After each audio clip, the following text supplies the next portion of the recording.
தமிழ் வாழ்க, தமிழர்கள் வாழ்க வளமுடன். அல் உலா பாலைவனத்தில் ராட்சத மீன் வடிவ பாறை சுற்றுலா பயணிகளை கவர்கிறது. அல் உலா கவர்னரேட்டின் வாதி அல்ஃபனில் உள்ள 200 மீட்டர் நீளமான மீன் பாறை இப்பகுதியின் தனித்துவமான இயற்கை அதிசயமாக விளங்குகிறது. சுமார் 500 மில்லியன் ஆண்டுகளுக்கு முன் நதி அரிப்பு மூலம் இந்த புவியியல் அமைப்பு உருவானது என ராயல் கமிஷன் ஃபார் அல் உலா தெரிவித்துள்ளது. வாதி அல்ஃபன் அல் உலாவை கலை, கலாச்சாரம், பாரம்பரியம் மற்றும் இயற்கைக்கான உலக தளமாக மாற்றுகிறது.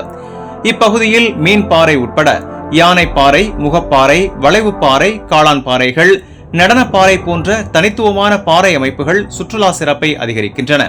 வடமேற்கு அல் உலா பள்ளத்தாக்கில் ஹெக்ரா கல்லறைகளில் முகப்பாறை, ரகாசாத் பள்ளத்தாக்கில் ஒன்றாக அசைவது போல் தோன்றும் நடனப்பாறைகள், ஷரான் இயற்கை காப்பகத்தில் காளான் வடிவ பாறைகள், அல் உலா நகரத்துக்கு வெளியே வானவில்லை போல் தோன்றும் ரெயின்போ பாறை ஆகியவை சுற்றுலா பயணிகளை ஈர்க்கும் முக்கிய புவியியல் அதிசயங்களாக உள்ளன.